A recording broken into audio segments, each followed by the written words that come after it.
La dernière réunion a été décevante dans les locaux de l'ONU à Genève. Une cinquantaine de nations au chevet d'une question qui n'a rien de saugrenu. Faut-il ou pas réglementer l'usage des robots tueurs par les forces armées? Imposer une réglementation qui limite leur prolifération. Les pays à la pointe en ce domaine, ce sont la Russie, les États-Unis ou encore Israël. Et ceux qui sont contre, eh bien, ce sont les autres, l'écrasante majorité des pays qui estiment qu'une nouvelle course aux armements pose d'une part un problème financier. Développer des machines, les multiplier, parce qu'un robot tueur tout seul, ça ne suffit pas. Il faut créer des unités opérationnelles, voire des armées de robots, reproduire donc à volo ces petits trésors de technologie, payer le développement de ces robots, l'entretien, leur engagement sur le terrain, à moins qu'ils réussissent à prendre l'avion tout seuls. Mais bon, à mon avis, nous n'en sommes pas encore là. Bref, cela coûterait une fortune en ces temps de Covid.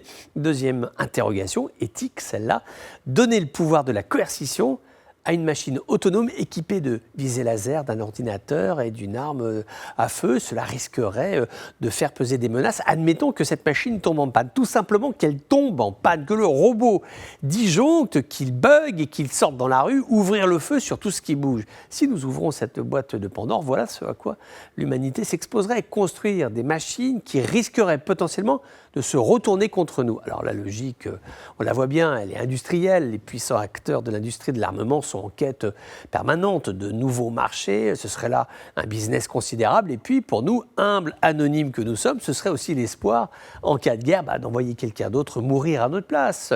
Pratique, n'est-ce pas? Les robots tueurs qui se chamaillent entre eux. Et puis le problème, en fait, c'est une fois que les armées de robots se sont affrontées, aurions-nous la naïveté de croire que les hommes en resteraient là, qu'ils accepteraient le résultat d'un affrontement entre des machines? En dernier lieu, même au sommet de la pyramide technologique, difficile d'imaginer que les hommes n'en reviennent pas aux mains et que cela recommence comme au bon vieux temps, comme pour l'atome nucléaire. Le discours de la dissuasion des robots tueurs interroge. Cela ne mettra certainement pas fin aux guerres. Ce serait juste une autre façon de s'entretuer. Consternante conclusion pour un genre humain qui parfois est bien désespérant.